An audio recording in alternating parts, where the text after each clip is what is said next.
네, 취업 포커스의 진아연입니다. 이 구직자들이 면접에서 좋은 모습을 보이고자 하면 당연지사일 겁니다. 취업을 위한 열의와 성의를 보이고 면접에 들어가서 면접관에게 좋은 모습을 보이고자 하면 당연지사일 텐데요. 하지만 이 면접관들이 면접에 들어가서 보는 구직자들의 모습은 천태만상이라고 합니다.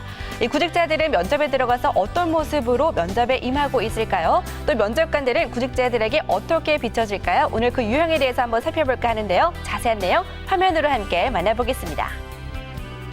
자, 4년 전으로 돌아가 보겠습니다. 2010년 가장 꼴불견 구직자 유형은 어떤 유형들이 있을까요? 라는 질문에 면접을 볼 것처럼 이야기를 하고 면접장에 나오지 않은 갈대형이 가장 선호하지 않는다라고 대답을 해주셨습니다. 10명 중 약 6명이 기업 인사 담당자들이 면접을 볼 것처럼 얘기하고 나오지 않은 갈대형을 꼽아주셨는데요. 그 밖에 다른 유형도 있습니다. 다양한 유형들 살펴보도록 하죠. 네, 입사 후 며칠이 한돼서 퇴사하는 바람형을 선호하지 않는다라고 대답을 해주셨고요. 이어서 직무와 상관없이 무작정을 지원해보고 보는 나몰라형, 능력보다 높은 연봉을 요구하는 과대평가형, 면접 시간에 늦는 나무늘보형, 그리고 이어서 면접 시 복장이 깔끔하지 못한 복장 불량형 등이 있었습니다. 또 재미난 유형들이 많았는데요. 계속해서 살펴보도록 하겠습니다. 자, 실제 능력보다 과장을 바라는 전지전능형, 그리고 면접 태도가 불손한 깡패형, 이력서 내용과 전혀 다른 이미지를 보이는 아수라 백작형, 그리고 남의 이야기를 자신이 한 것처럼 이야기하는 복사기형들이 있었습니다. 자, 2010년에는 이 가장 꼴불견인 목록들을 살펴봤는데요. 4년 후인 상반기에는 어떤 유형들이 있었는지 살펴보도록 하겠습니다. 자, 계속해서 살펴보면요. 이번 상반기에는요. 오타와 지각 등 기본을 못 지키는 지원자라고 합니다. 예의를 지키지 않는 지원자를 가장 선호하지 않는 것으로 나타났는데요. 지원 동기가 불분명한 지원자, 그리고 자격 조건도 갖추지 못한 지원자, 그리고 자신감 없는 지원자 등을 선호하지 않는 것으로 나타났습니다. 자, 그렇다면 가장 선호하는 지원자는 어떤 유형들이 있는지 살펴보도록 하겠습니다. 자, 인사 담당자들이 가장 선호하는 유형은요, 입사 의지를 적극적으로 표현한 지원자입니다. 아무래도 회사에 대한 애사심을 표현한 지원자는 앞으로도 퇴직할 수 있는 이탈 가능성이 낮기 때문에 그렇게 한 것으로 보이고요. 직무에 대한 비전 등이 확실한 지원자, 그리고 밝은 미소와 재치를 갖춘 지원자를 선호하는 것으로 나타났습니다. 자, 이번 상반기에는 좀 특이한 유형들이 많이 나타났습니다. 구직 활동 트렌드 유형에 대해서 살펴볼 텐데요. 여기저기 찔러보는 문어발족이 생겼고요. 또 중소기업에서 경력을 쌓아서 대기업으로 이동하는 백조형, 이어서 오로지 한 기업을 목표로 하는 계속 도전하는 한우물족, 그리고 열린 채용과 스펙 파괴지만 여전히 학점과 어학 점수, 그리고 자격증만이 살 길이다라는 스펙업 쪽이 생겨났습니다. 이어서 정규직 취업이 어렵다면 여러 개의 알바가 낫다라는 프리터족, 그리고 내 회사를 만들겠다라는 창업족들이 생겨났습니다. 네, 구직활동 트렌드 유형에 대해서 계속 살펴보도록 하겠습니다. 네, 면접을 보는 경쟁자들 중 이 꼴불견 순위도 있습니다. 구직자가 보는 구직자의 유형인데요. 가장 첫 번째로 상대의 발언을 끊고 자기 얘기만 하는 이기주의자형, 그리고 은근히 다른 지원자를 깎아내리는 디스형, 그리고 면접관들에게 질문을 집중적으로 하는 편애형, 분위기를 흐리는 미꾸라지형이 있었습니다.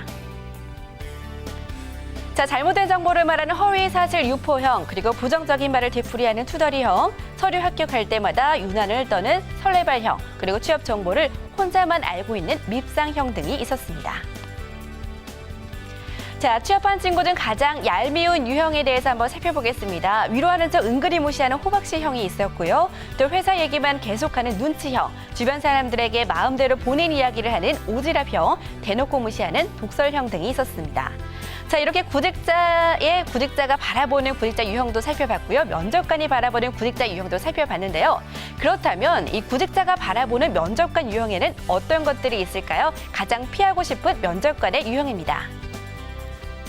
네, 가장 피하고 싶은 면접관 유형에는요, 단점을 날카롭게 지적하는 공격형이 있었습니다. 이어서 다른 지원자와 토론과 경쟁을 부추기거나 비교평가하는 비교형이 있었고요. 또 특정 행동 상황을 연출시키고 또 심리 테스트식의 질문을 던지는 시험형, 특정 지원자에게만 심층 질문을 하는 편애형들을 가장 선호하지 않는 것으로 나타났습니다. 자, 그렇다면 이렇게 피하고 싶고 부담스러워하는 이유는 어떤 이유가 있을까요? 아무래도 공격형과 비교형에는요, 면접 분위기를 경직시키고 그리고 또 본인을 긴장되게 만들기 때문에 좀 부담스럽다라고 대답을 해주셨고요. 또 시험형과 편애형 같은 경우에는요, 공정성이 좀 떨어지고 객관적인 평가를 받지 못할 것 같아서 선호하지 않는 것으로 나타났습니다. 네, 어떤 유형의 면접관을 만나기를 그렇다면 기대를 하고 있을까요? 이 수다를 떨듯 편안한 면접을 진행할 수 있는 친근형을 가장 선호하고 있는 것으로 나타났고요. 직무에 관련된 내용을 위주로 질문을 던지는 전문형, 그리고 이력서와 자기소개서 내용을 꼼꼼하게 체크해주고 또 질문을 해주는 탐정형이 그 뒤를 이었고요. 또 이어서 한 가지 내용에 집중해서 다양한 답변을 유도할 수 있는 심층 공략형을 가장 선호하고 있는 것을 나타났습니다. 자, 이 면접관 유형에 따라 성패에 영향이 많이 영향을 끼친다고 하는데요. 이 95.5% 역시 10명 중에 9명 이상의 구직자가 면접관의 스타일에 따라서 면접 성패에 영향을 끼친다고 대답을 해주셨습니다. 이 자신감이 잃을 정도의 영향은 44.9%, 10명 중 4명 이상은 자신감이 잃을 정도의 영향을 끼친다고 대답을 해주셨고요. 또 집중력이 흐려지는 정도의 영향은 33.7%, 그리고 면접을 망칠 수도 있을 만큼 심각한 영향을 끼친다는 10명 중 2명 이상은 면접을 망칠 수 있을 만큼 심각한 영향을 끼친다고 하니까요. 면접관들도 이 점을 잘 좀 참고해 주셨으면 좋겠습니다. 네, 오늘은 이렇게 면접관의 유형과 또 구직자의 유형들을 좀 살펴봤습니다. 구직자는 구직자대로, 면접관은 면접관대로 자신들이 어떻게 비춰지는지 잘 모를 수가 있는데요. 오늘 유형들을 거울 삼아서 좀 살펴보신다면 앞으로 구직자는 구직자대로, 또 면접관은 면접관대로 윈윈할 수 있는 면접이 치러지지 않을까 생각이 됩니다. 이상 취업 포커스의 진안이었습니다. 취업하고 싶은데 어디에서 채용 정보를 몰라야 하지? 취업 포털? 생활 정보지? 기업 홈페이지? 채용 설명회? 아, 헷갈려. 실시간으로 마음껏 골라라. 중장년 여성 후대, 아르바이트 채용 정보까지 계층별, 종류별 채용 정보 여기 다 있네. 내 마음대로 고르는 채용 정보, 채용 투데이. 많은 시청 바랍니다.